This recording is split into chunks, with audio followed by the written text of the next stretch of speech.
¿Quién fue Sigmund Freud? Vida, teoría y legado. Hoy vamos a sumergirnos en la vida, las teorías y el legado de uno de los pensadores más influyentes y polémicos del siglo XX.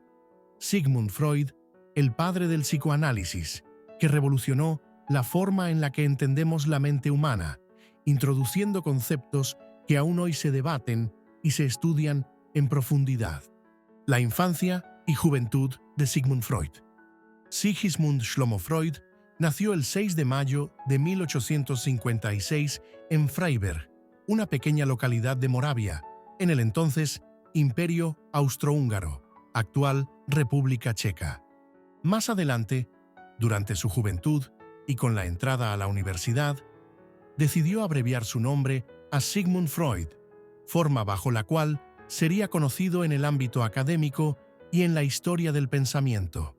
Era el primer hijo de Jacob Freud, un comerciante de lana de 41 años, y Amalia Nathanson, de tan solo 21 años, quien siempre mostró una devoción especial hacia él. Con el tiempo, la familia creció.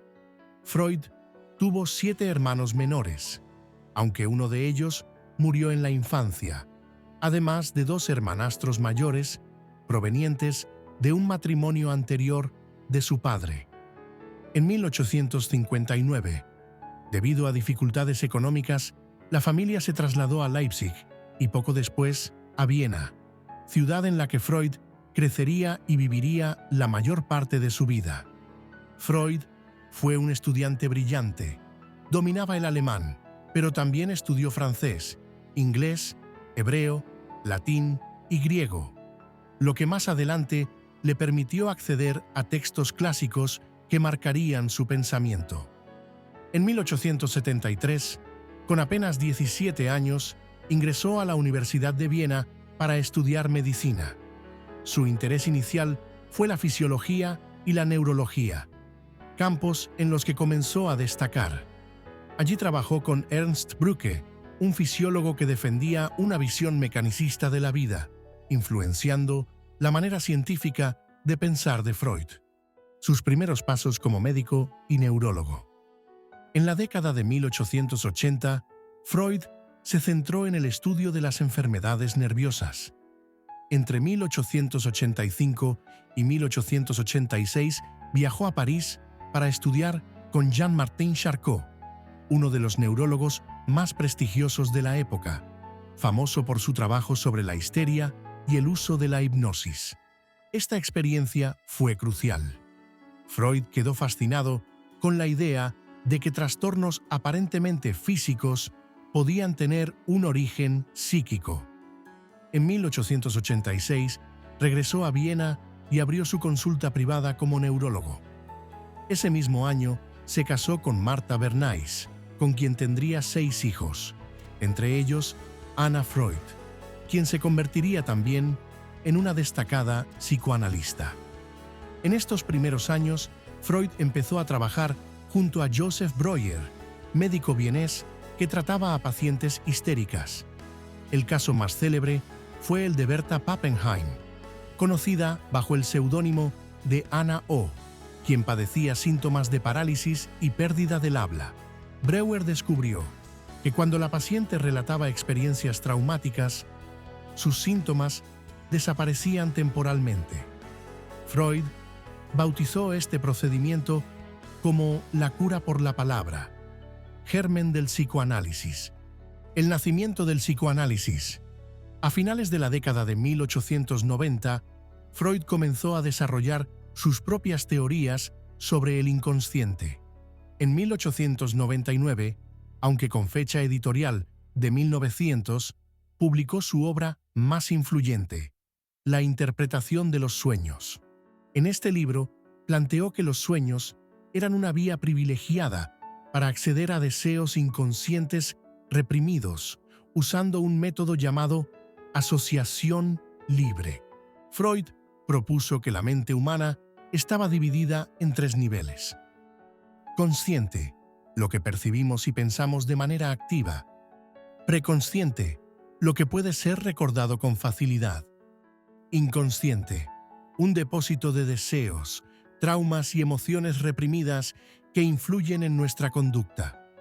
Durante estos años, Freud formuló algunas de sus teorías más célebres: el complejo de Edipo, la sexualidad infantil y la idea de que la personalidad se desarrolla en etapas psicosexuales. Estas propuestas generaron tanto admiración como controversia. El modelo estructural de la mente.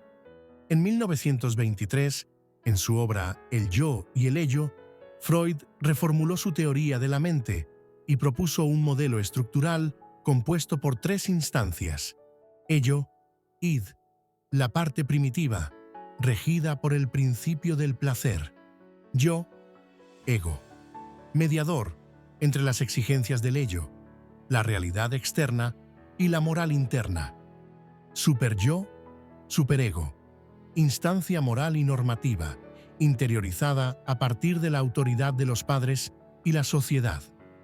Este modelo influyó no solo en la psicología, sino también en la literatura, el arte y la cultura popular. Últimos años y exilio. Freud trabajó incansablemente hasta los últimos años de su vida. En 1923 fue diagnosticado con un cáncer de mandíbula, producto de su adicción al tabaco, que lo llevó a someterse a más de 30 cirugías. En 1938, tras la anexión de Austria por la Alemania nazi, Freud, de ascendencia judía, se vio obligado a abandonar Viena. Con ayuda de amigos influyentes, entre ellos la princesa Marie Bonaparte, se exilió en Londres. Allí pasó sus últimos meses de vida, falleciendo el 23 de septiembre de 1939, a los 83 años. Legado y críticas. El legado de Freud es ambivalente. Influencia positiva. Sentó las bases de la psicoterapia moderna. Introdujo la importancia de la infancia en el desarrollo de la personalidad y generó un nuevo lenguaje cultural sobre los sueños, lo inconsciente y la represión. Críticas. Sus teorías han sido señaladas como no científicas por falta de evidencia empírica y exceso de interpretaciones especulativas. Filósofos como Karl Popper consideraron al psicoanálisis una teoría no falsable. Aún así, el impacto cultural de Freud es innegable. Conceptos como lapsus freudiano, represión o inconsciente han pasado al lenguaje cotidiano y han influido en disciplinas tan diversas como el cine, la antropología, la crítica literaria y la teoría social. Freud y la posteridad. Tras su muerte, el psicoanálisis se ramificó en distintas corrientes.